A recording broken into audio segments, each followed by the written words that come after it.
Well, good evening, everyone. The way to combat violence in schools is to arm certain teachers and school staff. That's the idea being kicked around in Northern Kentucky tonight. Parents and law enforcement officers were there, as was Local 12's Brad Underwood. He joins us live in Burlington with what the crowd had to say tonight. Brad.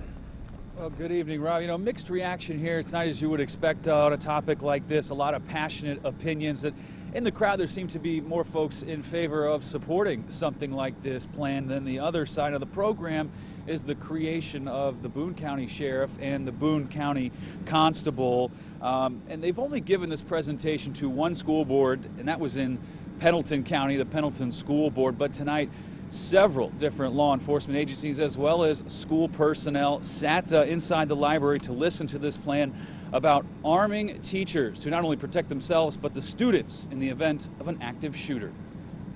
Teachers and staff on this campus are trained and armed. That's the type of signage Joe Khalil wants to see at schools in the tri-state. Rather than advertising the school is gun-free, Khalil wants to deter would-be school shooters by putting guns in the hands of teachers and other staff and telling everyone about it. We've had heroes that loved the children and protected the children with their bodies and had no way to effectively protect them. You know, that's certainly gallant that they did that and laid down their lives trying to protect these children, but I think we need to give them a chance. That chance comes with the POST program. Khalil says it would take about 5% of the staff to participate at each school.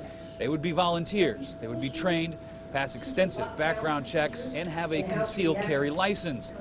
Rick MCKEE is a retired educator.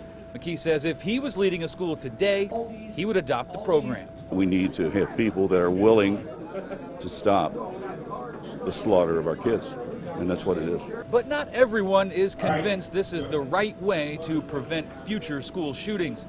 In the POST program, the staff that would be carrying guns would not be publicly known.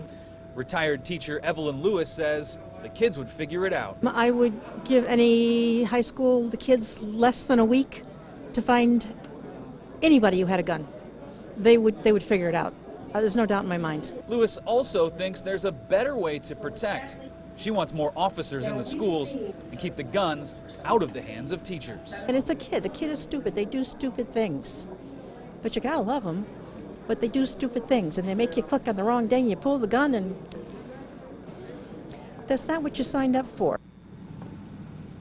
Well, she has a point there, actually a lot of great points coming from both sides of the discussion tonight. And there was one question that came up frequently during the Q&A, and that was about cost. And the organizers of POST say, you know, it's relatively low because the sheriff here in Boone County says, you know, he'll pay for the background checks, the drug test, the polygraph. He'll let them use their classrooms. He'll let them use the range. So, you know, really what is there left to pay for? Basically coming down to the ammunition, because these people would be volunteers and not paid to carry those concealed weapons inside the school. Reporting live in Boone County, Brad Underwood, Local 12 News. Brad, thanks very much. Boone County school officials will be conducting a school safety workshop on March 6th. There they will explore some other options as well.